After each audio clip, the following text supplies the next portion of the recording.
ऐसी क्या बात बताना चाहते हैं आप कि आपने हमें यहाँ पर दोबारा बुलाया? कुछ ऐसी बात जो तुम सोच भी नहीं सकते। सर वैसे तो ऐसी बहुत सारी बातें जो मैं सोच नहीं सकता, लेकिन आप बताइए ना, ऐसी कौन सी बात कहना चाहते हैं आप? पंकज, तुम्हारा खेल खत्म हो चुका है।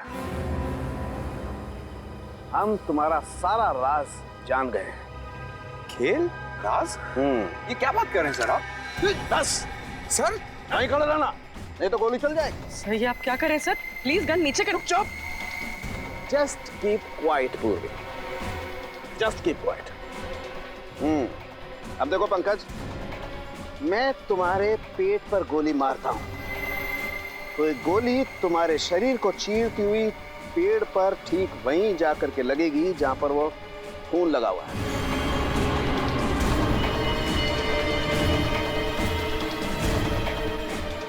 राइट सर, प्लीज सर को रोको, मेरे पैर कांप रहे हैं।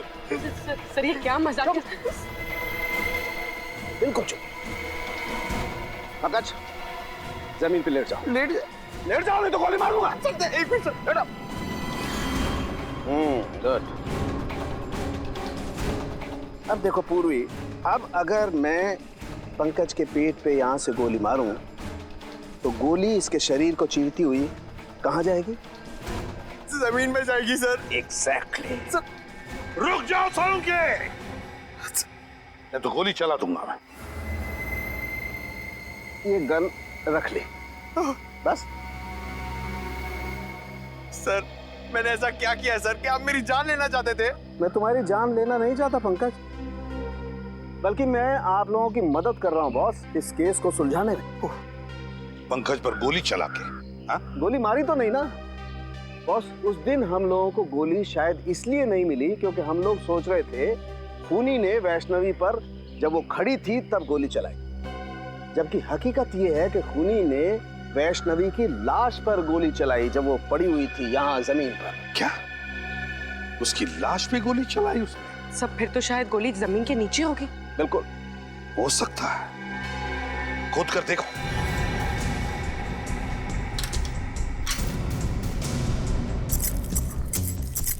मतलब सालुंखे, ये खूनी हमें गुमराह कर रहा था। उसने गोली चलाई जिंदा वैष्णवी पर नहीं, वैष्णवी की लाश पर, और फिर उसके बाद में उसने उस पेड़ पर खून लगा दिया ताकि हमें लगे कि उसने जिंदा वैष्णवी पर गोली चलाई। सर गोली मिल गई। गोली मिल गई तो समझो खूनी भी मिल गया। वेरी गुड, फिर तो मिठाई खिलाओ यार। सालुंखे, पहली मिठाई तुझे खिलाऊंगा क्योंकि खूनी तेरा दोस्त धनंजय है। धनंजय। क्या बात कर रहे हो यार तुम? हाँ धनंजय, क्योंकि ये गोली उसी गन की है जो गन हमें धनंजय के घर में मिली थी, समझे? धनंजय की गन? लेकिन तुम धनंजय के घर कब गए? जब तुम धनंजय के साथ कॉफी शॉप में कॉफी पी रहे थे तब। रद्दिमान, तुम मेरे दोस्त पर शक कर और तुमने मुझे इस बारे में बताया क्यों नहीं? जरूरी नहीं समझा। चलिए सर, धनंजय को गिरफ्तार कर लेते हैं। हाँ, धनंजय को तो कभी भी अरेस्ट कर सकते हैं, लेकिन ये बात किसी को भी पता नहीं चलनी चाहिए। याद रखना सालुंखे।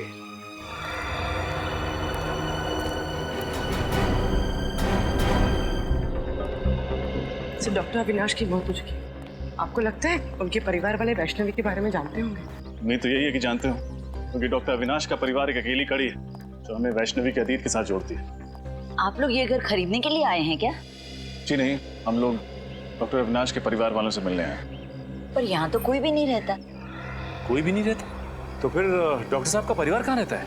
उसका तो बस एक ही बेटा है, अनिरुद्ध। 15 साल पहले अविनाश उसी से मिलने के लिए अमेरिका गया था, पर वापस ही नहीं आया। बस कुछ आया तो अनिरुद्ध का फोन कि उसके पापा की मौत हो गई है। तो ये अनिरुद्ध कभी यहाँ आता नहीं है? बस आता है कभी कभार, 2-3 महीने में एक चक्कर लगा लेता है। सुनने में आया है कि वो ये घर बेचने की सोच रहा है। अनिरुद्ध हर 2-3 महीने में एक चक्कर लगा लेता है यहाँ, अमेरिका से? नहीं, अमेरिका छोड़े तो उसे 2 साल हो गए हैं। आजकल इंडिया में रहता है वो। जी, आपके पास उनका कोई एड्रेस या नंबर है? नहीं, ज्यादा घुलता मिलता नहीं था वो किसी से, बस अपने काम से ही काम रखता है वो। Thank you. हमारे पास इतना वक्त तो है नहीं कि अनिरुद्ध के यहाँ आने का इंतजार करें। अंदर चल के देखते हैं, हो सकता है कोई नंबर या एड्रेस मिले।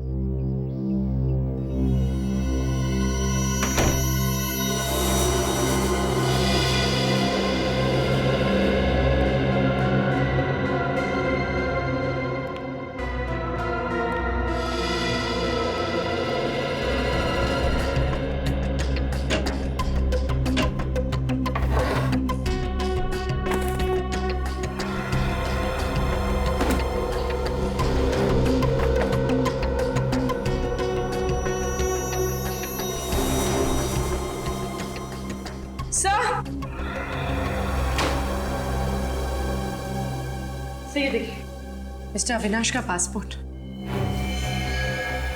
लेकिन डॉक्टर अविनाश की मौत तो अमेरिका में हुई थी, उसका पासपोर्ट यहाँ कैसे पहुंचा? हो सकता है उनका बेटा वापस लेके आया।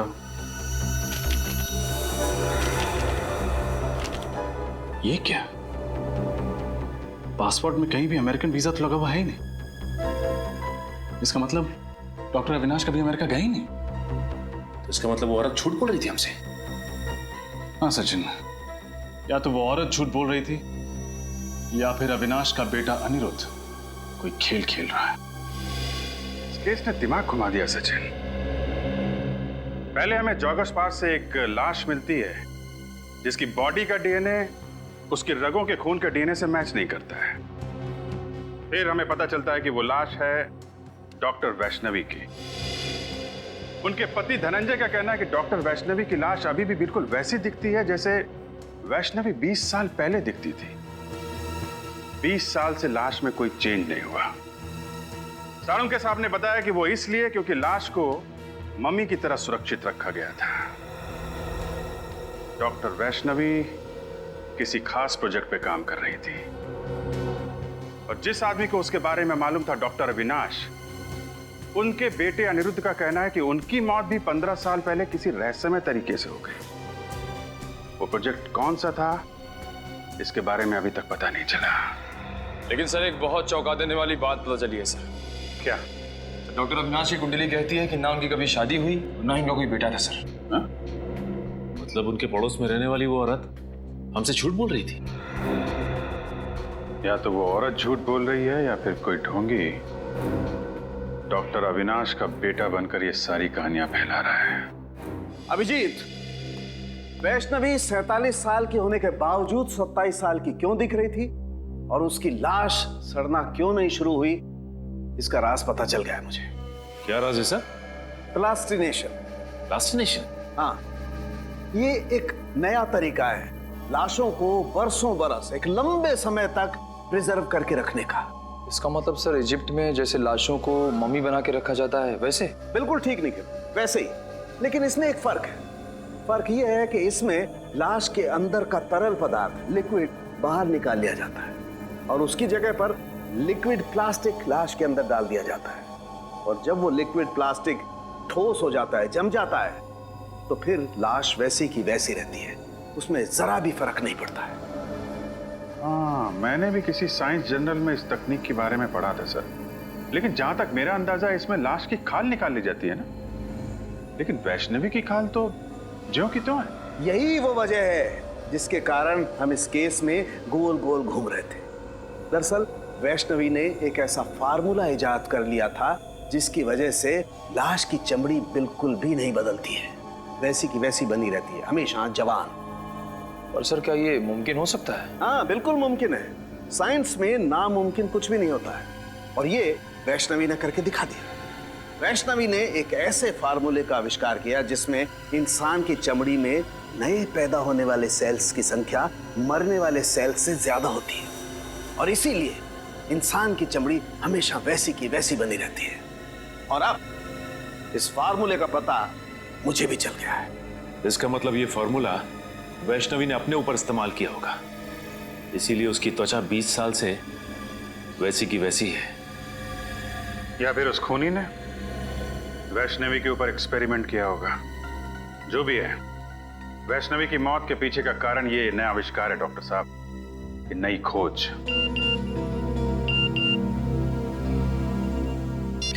प्लीज सर जल्दी आइए, मैं खतरे में हूँ। तारिका, तारिका खतरे में। Come on. Tarika, Tarika, my God. Tarika, Tarika, Tarika, my God, इसकी नब्ज बहुत स्लो हो गई है यार। सर कुछ कीजिए ना। एक मिनट, मैं आता हूँ। तारिका, तारिका, तारिका, तारिका, उठो। तारिका, तारिका,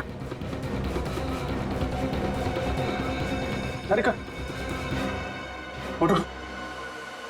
Are you okay? Are you okay? हाँ मैं ठीक हूँ। ये कैसे कैसे हुआ ये सब? वो पे कैंटीन से जब अंदर आए मैंने देखा कि वहाँ पे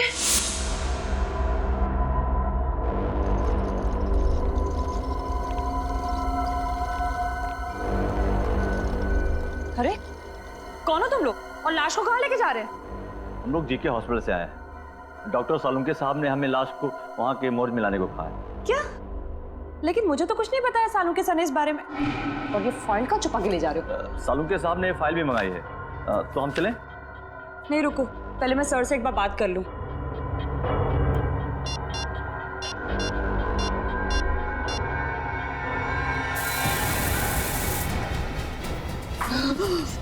जब भी बात करना जब होश में आ जाना। Good night.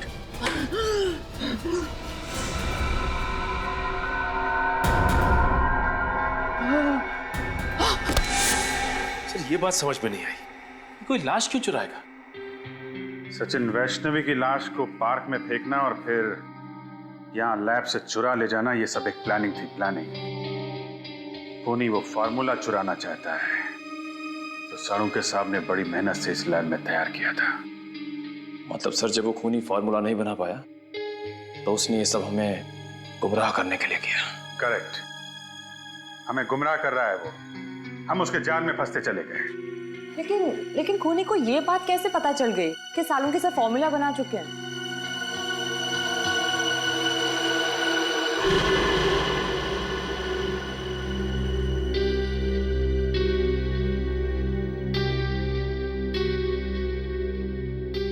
सालुंके साहब, कहीं आपने तो किसी को?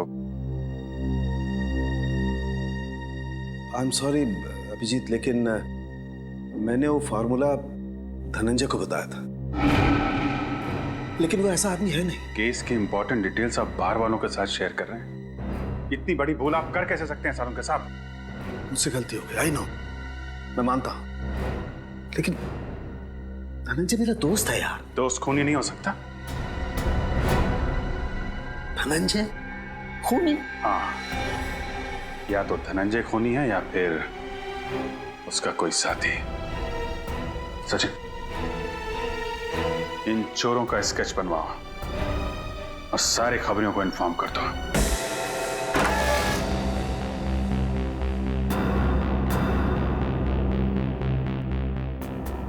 कोना कोना छान मारो, हो सकता है धनंजय घर में ही छुपा हो।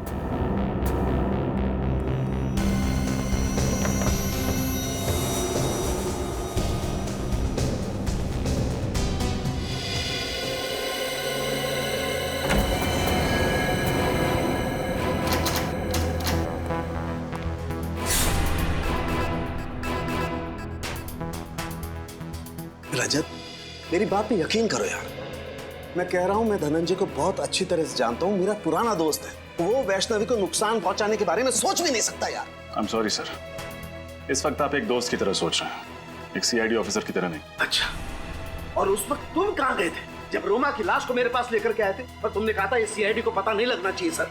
तब तुमने सीआईडी ऑफिसर के बारे में क्यों नहीं सोचा? तुम्हें पता है रजत, सीआईडी को जब कोई लाश मिलती है तो सबसे पहले फॉरेंसिक लैब में आती है, और तुम उसे कहां ले गए? वहां प्राइवेट नर्सिंग होम में। सर आप इसे मेरा पागलपन समझिए या कमजोरी। मैं एसीपी सर से तब तक नजरें नहीं मिलाऊंगा जब तक मैं अपने ऊपर लगे हुए सारे इल्जाम गलत साबित नहीं कर देता। तुमने ठीक नहीं किया रजत। अगर कोई और इन सर्कमस्टांसेस में मेरी मदद मांगता, मैं उसे साफ मना कर देता, लेकिन तुम्हारे दिल में सीआईडी के लिए एक जज्बात है, अपनी ड्यूटी के लिए, एक फर्ज के लिए एक बात है। Let me see what I can do for you. क्या चाहते हैं सड़ों के साथ? मैं आपका एहसान चुकाने के लिए इस खूनी को छोड़ दूं? फिर खूनी? ये खूनी खूनी की क्या रट लगा रखी है तुमने रजत? एक बार प्रूव हो जाने दो कि धनंजय खूनी है, फिर चढ़ा देना उसे सूली पर, चढ़ा देना तुम। सर वो खूनी है कि नहीं ये तो तभी साबित होगा जब वो हमारे हाथ लगेगा। पता नहीं किस कोने में जाके छुप गया है।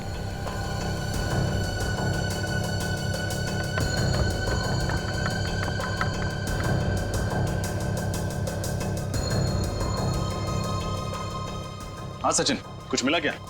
हाँ सर, ये देखिए चाय का मग और उल्टी रखी किताब। इसका मतलब कुछ देर पहले यहाँ बैठकर कोई किताब पढ़ रहा था। कोई और नहीं सचिन, जरूर धनंजय ही होगा। किसी ने उन्हें खबर कर दी होगी कि हम आने वाले हैं। बस आ गया। क्या हुआ? तुम मेरी तरफ इस तरह से घूर के क्यों देख रहे हो? हाँ? क्या मतलब क्या तुम्हारा? साथ में थाना में तुम्हारे?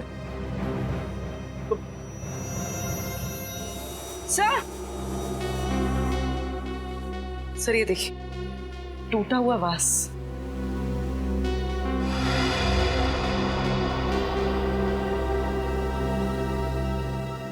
सर इस पे तो खून भी लगा हुआ, देखिए।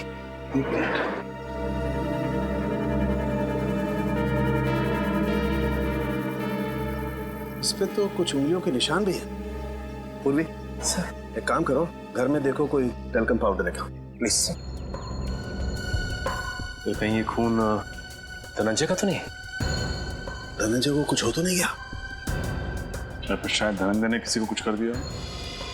Sir thank you. मुझे तो लगता है कि धनंजय यहाँ बैठ करके चाय पी रहा था और किसी ने इस वास से उसके सर पे वार किया और उसे किडनैप कर लिया है।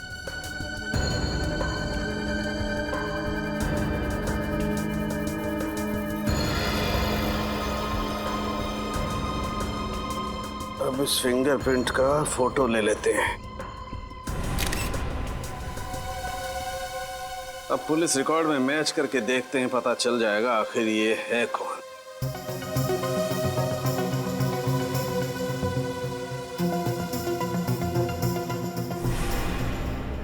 ओह, ये तो बालू है। हेलो, कौन है वो? बालू इस वक्त कहाँ है वो? ठीक है, कड़ी नजर रखो उस पर, कहीं भी नहीं जाना चाहिए वो।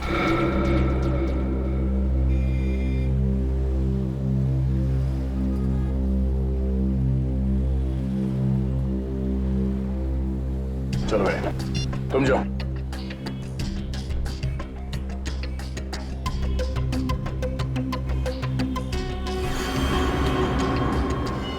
सीआईडी के सबूतों के साथ छेड़खानी करने की हिम्मत कैसे की तूने? माफ करना साहब, मैंने सब पैसों के लिए किया। किसने दिए थे पैसे? साहब वो अनिरुद्ध ने दिया था। अनिरुद्ध? सर ये तो डॉक्टर अविनाश का बेटा है। और वही कर रहा है ये सब। पहले अपने पिताजी के अमेरिका जाने की झूठी कहानी सुनाई और अब इनसे गैर कानूनी काम करवा रहे हैं। ठिकाना कहाँ है उस अनिरुद्ध का?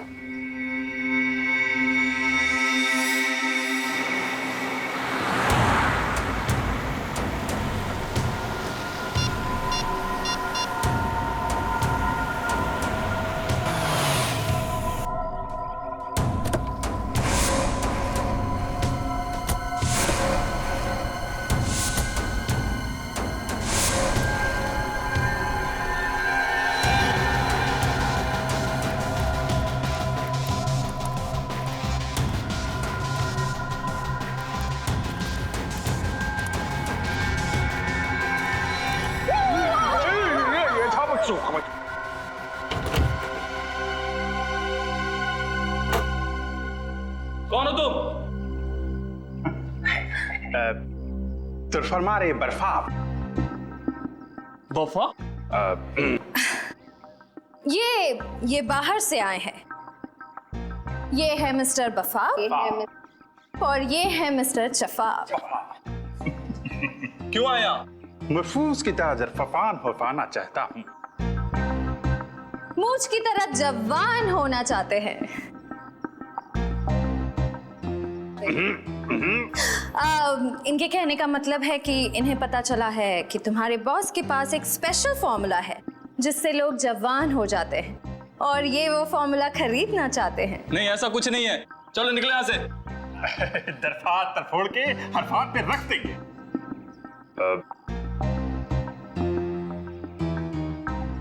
देखो, इन्हें बहुत गुस्सा आ रहा है। ये बहुत बड़े साइंटिस्ट हैं, बहुत पैसा भी है इनके पास। अपने बॉस से मिलवा दो, बहुत फायदा हो जाएगा। यहीं रुको, मैं बॉस से बात करता हूँ।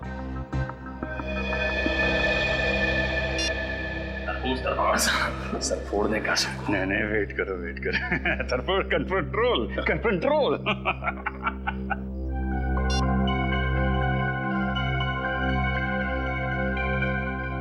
हथियार तो नहीं है ना पास में? हथियार? अब हर्फ हथियार? हर्फ हथियार की जरूरत नरफी। हर्फ हमारा हरफात, हर्फ हथियार। अरे चले? चलो। Let's go.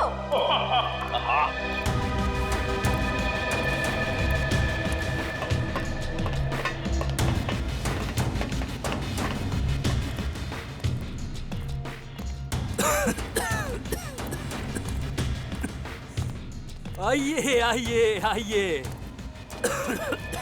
स्वागत है आपका। मुझे वैज्ञानिकों से बातें करना बहुत अच्छा लगता है।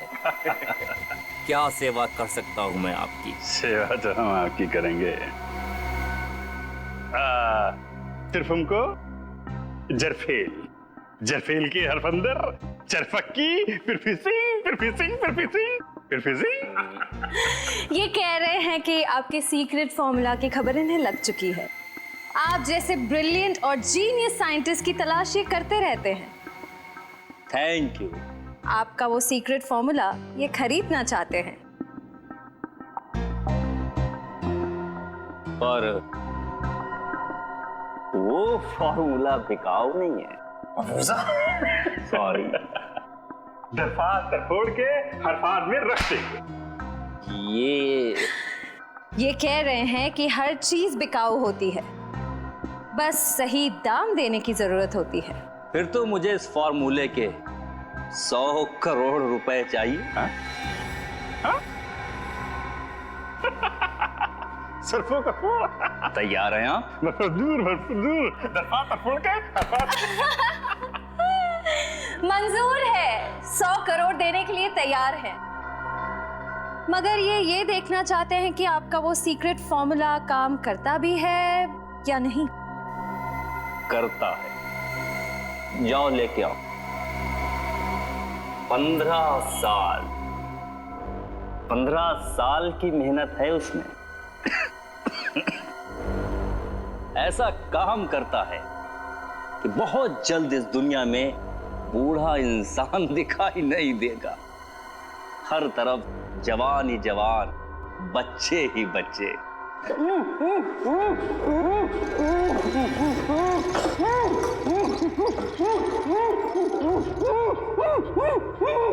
देखिए कैसे मैं इस 55 साल के आदमी को अपने सॉल्यूशन की मदद से 25 साल का नौजवान बना दूंगा। दरफात तरफोड़ दो।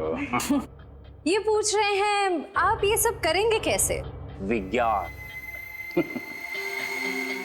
जैसे जैसे इंसान की उम्र बढ़ती जाती है, उसके शरीर के सेल्स की मरने की संख्या नए पैदा होने वाले सेल्स से कहीं अधिक ज्यादा हो जाती है, जबकि हमारे बचपन में या जवानी में ऐसा नहीं होता।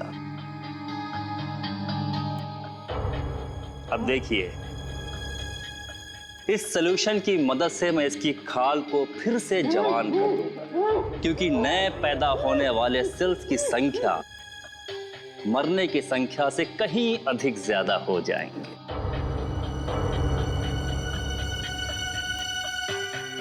बस डॉक्टर अविनाश,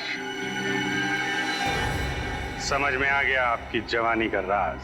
ये हिंदी कैसे बोलने लगे? हिंदुस्तानी है तो हिंदी तो बोलेंगे ही डॉक्टर अविनाश। सीआईडी? पकड़ो इसे।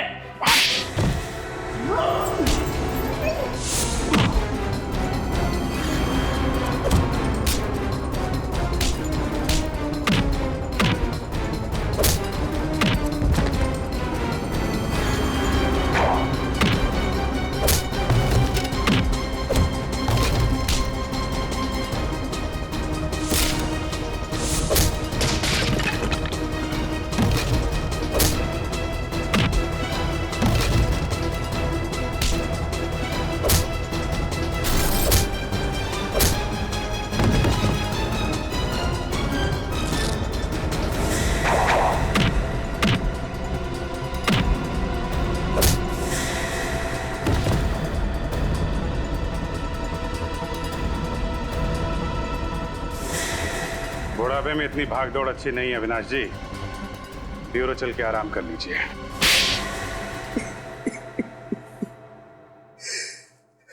वैष्णवी के रिसर्च के बारे में सिर्फ मैं ही जानता था।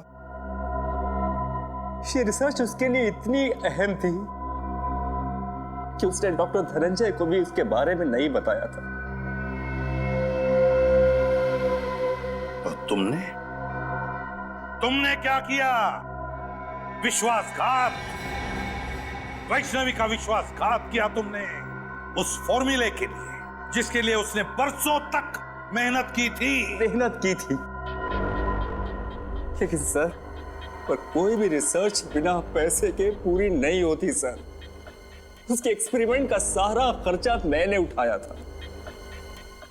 उसे खुफिया लैब बना के दी ताकि वो बिना किसी रोक टोक के पूरी शिद्दत और मेहनत से अपने जुनून में सफल हो सके। और जब वैष्णवी सफल हो गई तो तुम लालची हो गए।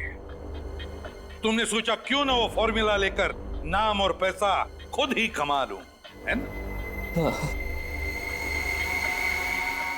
लेकिन जब उसने फॉर्मूला देने से मना कर दिया तो मैंने उसे मार डाला और उसी को लाश को प्लास्टिनेट करके उसी पर एक्सपेरिमेंट करने लगा। एक्सपेरिमेंट क्यों? वैष्णवी की मौत के बाद फॉर्मूला तुम्हारे हाथ नहीं लगा?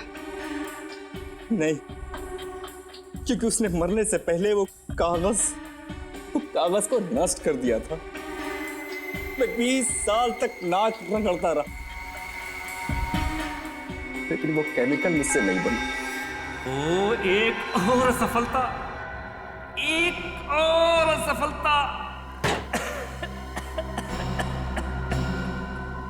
न जाने कितनी बार मुझे फेल होना पड़ेगा अपने इस एक्सपेरिमेंट में। हमें गुमराह करने के लिए तुमने वैष्णवी की लाश को पार्क में फेंक दिया। तुम जानते थे कि सीआईडी वाले आज नहीं तो कल उस केमिकल के बारे में जरूर पता लगा लेंगे और मौका मिलते तुम उसे चुरा लोगे। हाँ, और मेरा प्लान कामयाब भी हो गया था। लेकिन उस केमिकल को बेचने से पहले आप लोग मुझ तक पहुंच गए। बड़े बड़े मुजरिमों के पापी इरादों पर पानी फिरा है सीआईडी ने, समझे? अब जेल में सड़ते बैठना, अपनी नकली जवानी के दिन काटते फांसी का ऑर्डर आने तक।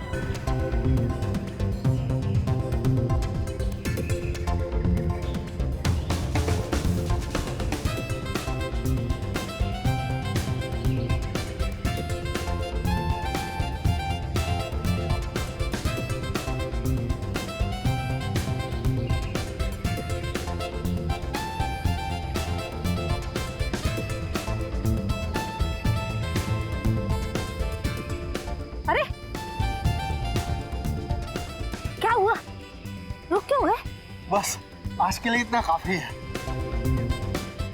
इतनी जल्दी हार मान गए? अब उम्र भी तो हो गई है। हाँ, लगता है आखिरकार बुढ़ापे ने तुम्हें हरा ही दिया। चलो जूस पीते हैं। चलो। वैसे एक बात बताऊं, मैं तो अभी तक थका नहीं। मैंने तो तुम्हारे लिए झूठ बोला ताकि तुम्हें आराम मिल सके। हाँ हाँ, अब तो बहाने बनाओगे ही।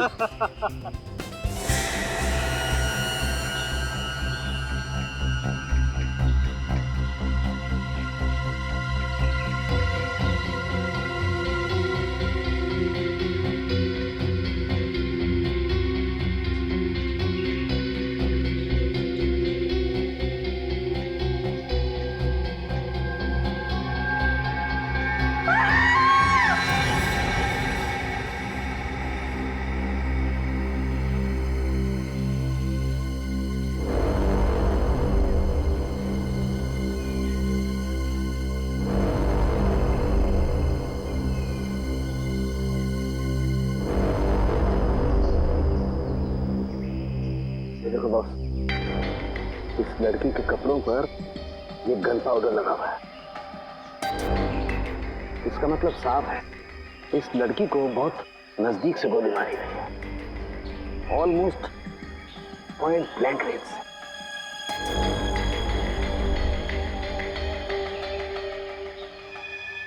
साळुंखे, यार एक बात अजीब है, जख्म के पास खून जमा क्यों नहीं? क्लॉटिंग क्यों नहीं हुआ खून का? यही बात मैं भी सोच रहा हूँ, ब्लड क्लॉटिंग क्यों नहीं है? Blood clotting sir? हाँ पंकज, ब्लड क्लॉटिंग। जब भी इंसान के शरीर में कहीं चोट लगती है तो दिमाग सिग्नल भेजता है चोट को ठीक करने के लिए, और इसलिए वो हिस्सा जहाँ पर चोट लगी है काला पड़ने लगता है, क्योंकि वहाँ पर खून जमा होने लगता है। इसी को ब्लड क्लॉटिंग कहते हैं। लेकिन यहाँ पर ब्लड क्लॉटिंग का कोई निशान क्यों नहीं है? पर सर, एक मरे हुए इंसान का दिमाग सिग्नल कैसे भेज सकता है? भेज सकता है पंकज, जरूर भेज सकता है, क्योंकि मरने के बाद भी कुछ देर तक इंसान का दिमाग जिंदा रहता है। वो पूरी कोशिश करता है चोट को ठीक करने की। थैंक यू सर, मुझे तो पता ही नहीं था। सर, हो सकता है इस लड़की को कोई बीमारी हो, इसी वजह से ब्लड क्लॉटिंग नहीं हुई। हाँ, हो सकता है पूरी, हो सकता है ये डायबिटीज या हीमोफीलिया की बीमारी हो। ऑटोप्सी के बाद पता लगेगा। पूर्वी, पलटाओ इसे।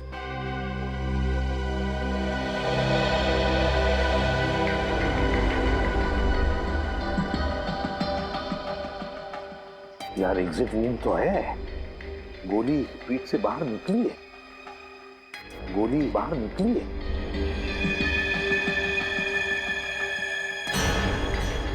पूर्वी, पंकज देखो वहां पर खून की चीटें हैं, देखो जरा अच्छी तरह से, गोली फंसी हुई है क्या? सर,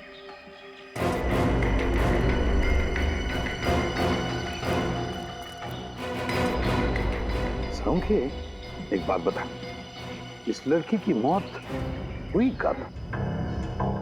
बस इसकी बॉडी में अभी तक राइगर मोटिस सेट नहीं हुआ, शरीर जकड़ना शुरू नहीं हुआ।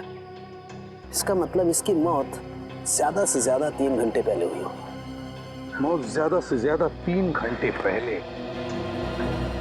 मतलब सुबह सुबह कोई इस लड़की को यहाँ पर लेकर आया, फिर इस पर गोली चलाई और यहां से निकल गया। वैसे इस पार्क में कोई वॉचमैन भी नहीं है, तो इस लड़की को किसी ने देखा भी नहीं होगा। साळुंखे, क्या हुआ? यार इस लड़की को देख के पता नहीं मुझे ऐसा क्यों लग रहा है जैसे मैंने इसे कहीं देखा है। तूने इस लड़की को देखा है? कहाँ देखा साळुंखे? कहाँ देखा? याद नहीं आ रहा यार कहाँ देखा है, लेकिन मैंने इसे देखा है। याद कर, तेरी याददाश्त तो इतनी जबरदस्त है, फिर भी तुझे याद नहीं आ रहा। याद कर, दिमाग में जोर डाल जरा। पता नहीं, लेकिन मुझे ऐसा लगता है जैसे कई साल पहले मैंने इस लड़की को देखा है। कई साल पहले? इसकी बचपन में देखा है क्या? प्रद्युमन बचपन में देखा होता तो मैं इसकी शक्ल कैसे पहचानता यार? साळुंखे, फिर ये है कौन? देख, इसकी आईडी भी हमें नहीं मिली है कौन बेचारी, ये तो पता चल जाता। सर, सर अच्छी तरह से चेक कर लिया, कहीं पे कोई गोली नहीं। कहीं पर भी गोली नहीं मिली? नहीं सर। तो कहीं ये खूनी गोली लेकर तो नहीं गया?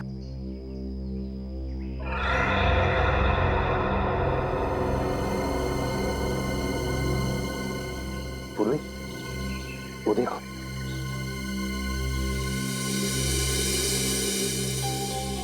ड्रेस। सर, ये तो फेमस डिजाइनर शमिता का टैग है। Famous designer Shamita? Shamita boutique?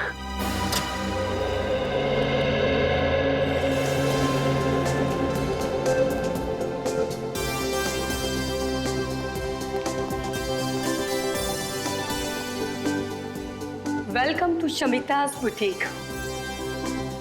आपके फीचर्स और कॉम्प्लेक्शन को देखकर लग रहा है कि ये ड्रेस आप पर बहुत खिलेगा।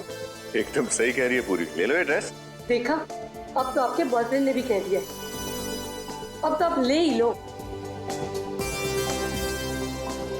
मैडम, आपको कुछ दिखाना है? CID?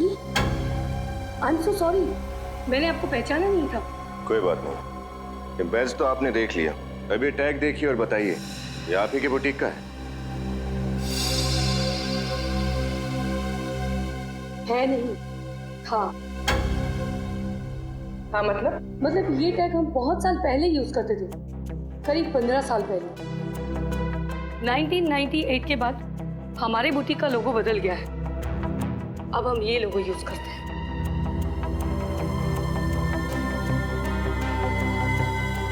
पंद्रह साल पुराना लोगो? मतलब उस लड़की ने इतने पुराने कपड़े पहने थे? पर वो कपड़े देखने में तो एकदम नए लग रहे थे। आप लोग किस लड़की के बारे में बात कर रहे हैं? इसके बारे में। ओह माय गॉड, क्या हुआ इसे? इस लड़की की मौत हो चुकी है। क्या आपने पहले कभी इसे देखा? जी नहीं। अब ये कैसे पता चलेगा कि ये लड़की है कौन? ये तुम क्या कह रही हो तारी? तुमने ठीक तरह से टेस्ट किया? आज तो 3 बार चेक कर चुकी हूँ, हर बार वही रिजल्ट आ रहा है। This is impossible. कैसे हो सकता है ये? अरे क्यों नहीं हो सकता? जब डॉक्टर तारिका कह रही है तो बिल्कुल हो सकता है। वैसे सर, ये बहस किस बात पे हो रही थी? सचिन, दरअसल वो... अरे तारिका जी इनसे क्यों डर रही है? ये तो अपने डॉक्टर साहब के। बोलिए बोलिए। अभिजीत, इस लड़की के रगों में जो खून है वो इस लड़की का है ही नहीं। ये क्या कह रहे हैं? इस लड़की का खून इसका नहीं है तो फिर किसका है? वो तो पता नहीं, लेकिन इस लड़की का तो 100% नहीं है, क्योंकि इसके खून का डीएनए और लड़की का डीएनए अलग है। अगर ये खून इस लड़की का है ही नहीं तो इसकी रगों में आया कहां से खून? हाँ, अच्छा, जो लड़की के कपड़ों के ऊपर खून मिला और पेट पे वो खून, वो किसका है? वो खून है तो एक ही इंसान का, पता नहीं किसका है, लेकिन इस लड़की का तो बिल्कुल नहीं है।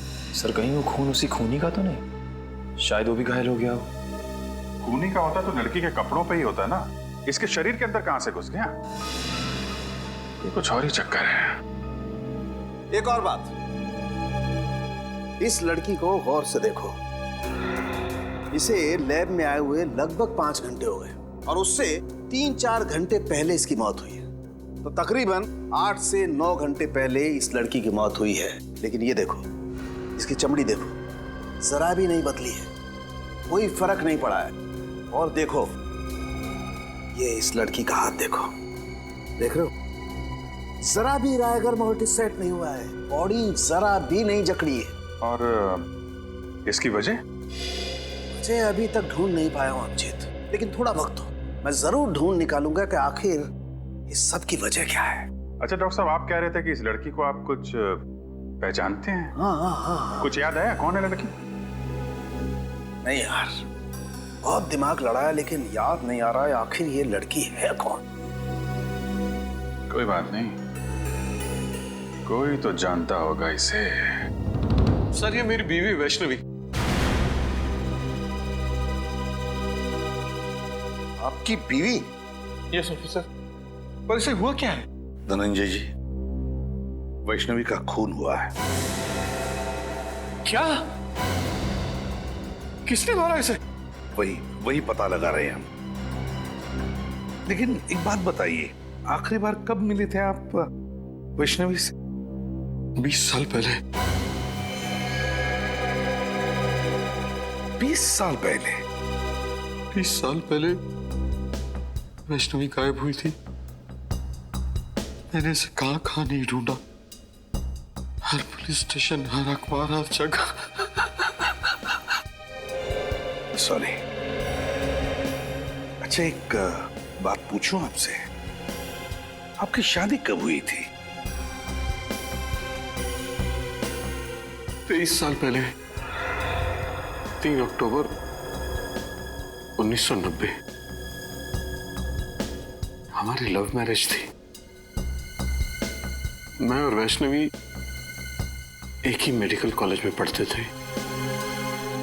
वैसे उम्र क्या है आपकी? 50 साल। 7 जून 1963 मेरी बर्थ डेट है। और वैष्णवी जी की? तकरीबन 3 साल छोटी थी मुझसे। 3 साल छोटी थी आपसे, मतलब 47 साल की उम्र थी उनकी, है ना? अच्छा, वैष्णवी जी का कोई फोटोग्राफ है 20 साल पुराना?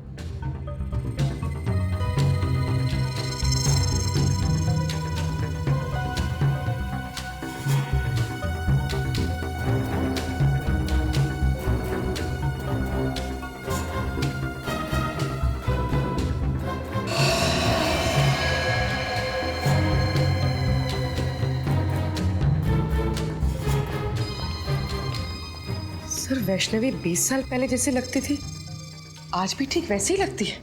हाँ सर, उम्र के साथ साथ इनके चेहरे में तो कोई बदलाव आया ही नहीं। वही तो है ना बड़ी अजीब बात।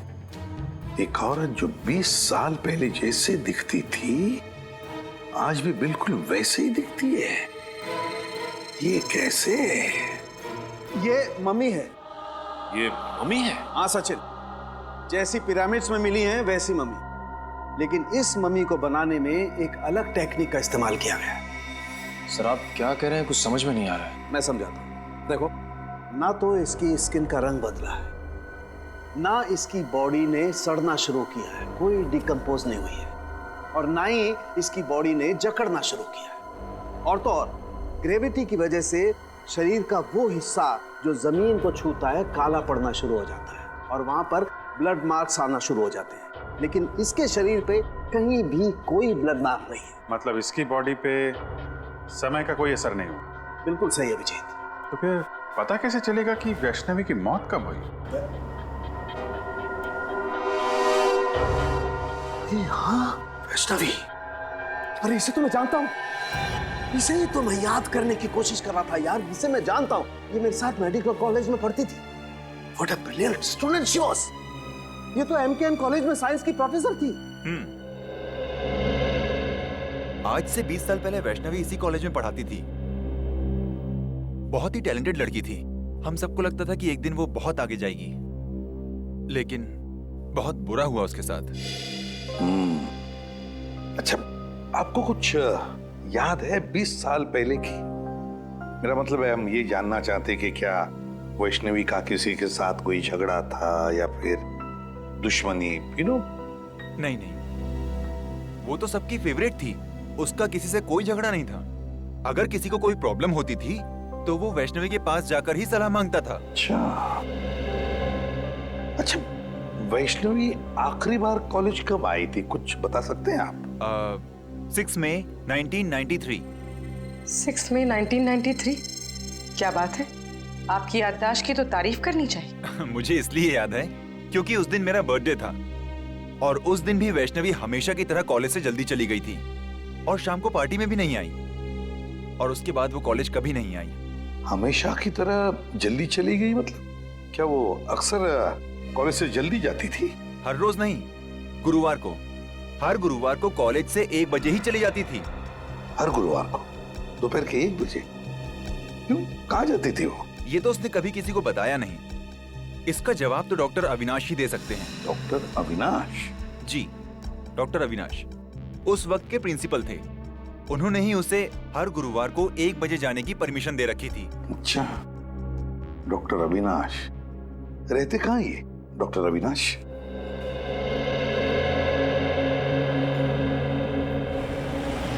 हाँ, ले दोस्त, कॉफी पी।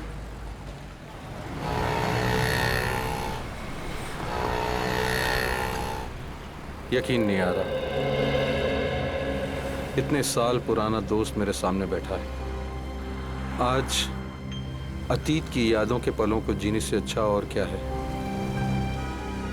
बात तू सही कह रहा था धनंजय, लेकिन एक बात कहूं, अतीत की यादों में अपने आप को इतना भी नहीं जकड़ लेना चाहिए कि जिंदगी से घुटन होने लगे। कम ऑन यार, दिल छोटा नहीं करते। अच्छा देख देख, मैं तेरे लिए क्या लाया हूं। क्या है? खोल कर देखना यार।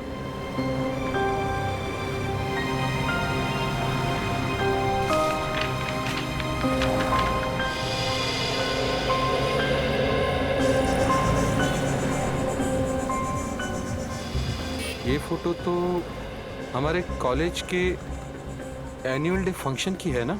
एग्जैक्टली। तूने अब तक संभाल के रखी है? अरे संभाल के नहीं रखूंगा। तू और वैष्णवी मेरे सबसे करीबी दोस्त थे यार।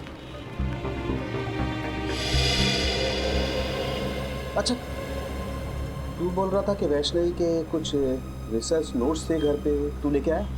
हाँ। कहाँ है? मुझसे तो पढ़े नहीं गए। वैष्णवी की एक याद काफी है मेरी आंखें नम करने के लिए।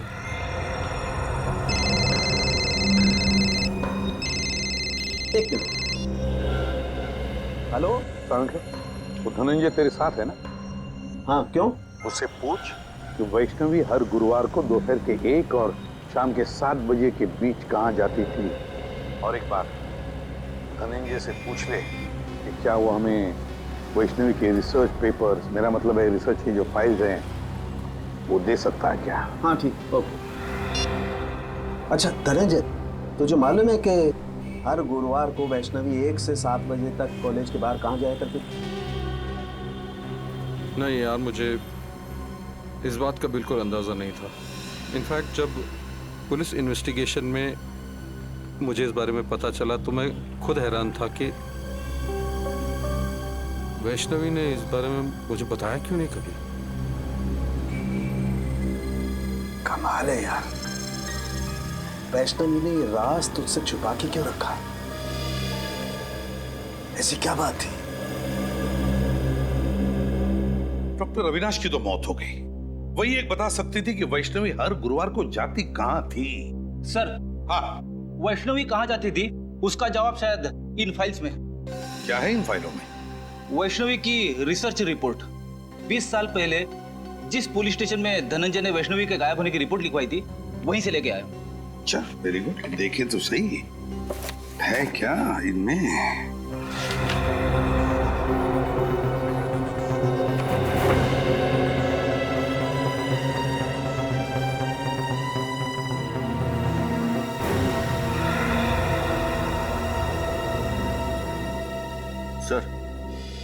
सर ये देखिए, वैष्णवी गायब होने से पहले 2 रिसर्च प्रोजेक्ट पर काम कर रही थी, एक पोस्टमार्टम और एक प्रीमार्टम। सर, पोस्टमार्टम के बारे में तो सुना है, जो सालू के साहब लाशों के साथ करते। ये प्रीमार्टम क्या होता है? फ्रेडी, प्रीमार्टम शरीर की वो स्थिति है, शरीर की वो स्थिति जो किसी भी इंसान के मरने से पहले होती है, मरने से पहले। और फिर पोस्टमार्टम तो तुम जानते ही हो। लेकिन एक बात समझ में नहीं आ रही है कि वैष्णवी इन 2 विषयों पर ही क्यों, प्रीमार्टम और पोस्टमार्टम, इन 2 विषयों पर ही क्यों रिसर्च कर रही थी? क्यों? ऐसा क्या खोज रही थी वो? किस बात पर रिसर्च कर रही थी? कहीं ना कहीं तो कुछ भी तो मिलना ही चाहिए। ये क्या है? ओह, वैष्णवी ये रिसर्च कर रही थी, ये खोजने की कोशिश कर रही थी वैष्णवी, जिससे इंसान का शरीर अनश्वर रह सके, अनश्वर, इमॉर्टल, चिरंजीव।